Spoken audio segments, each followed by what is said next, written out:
বিসমিল্লাহির রহমানির রহিম। প্রিয় দেশবাসী, আসসালামু আলাইকুম। আমি সামিউল প্রধান রহমতে রাব্বানা থেকে বলছি।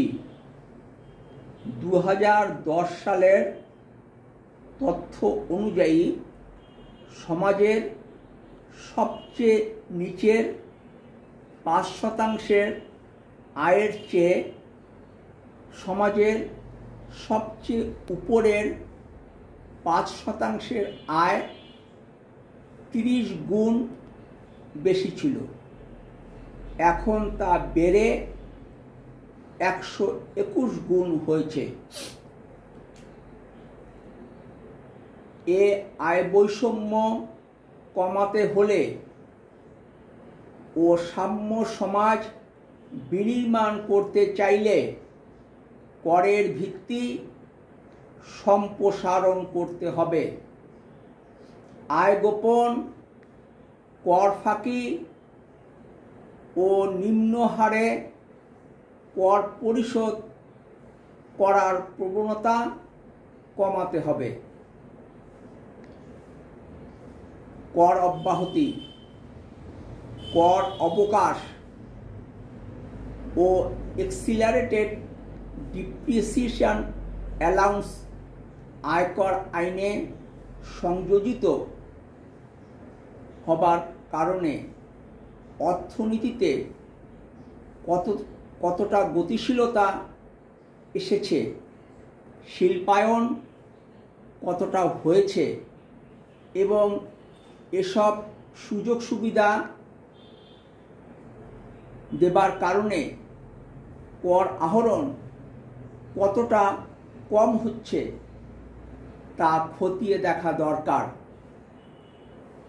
প্রযুক্তিগত, আইনগত ও কাঠামোগত সংস্কার করে রাজস্ব ব্যবস্থাপনায় প্রত্যক্ষ কর, বিশেষ করে ব্যক্তিগত আয়করের অনুপাত বাড়াতে হবে। আমাদের রাজস্ব বাজেটের 80% চলে যায় বেতন ভাতা সাবসিডি দিতে ও ঋণ পরিশোধ করতে। এর মধ্যে 14% চলে যায় কেবল ঋণ পরিশোধ করতে। বাজেটে শিক্ষা খাতে বরাদ্দ দেওয়া হয় জিডিপির 2% সামান্য কিছু বেশি, আর স্বাস্থ্য খাতে বরাদ্দ দেওয়া হয় জিডিপির 1%-ও কম।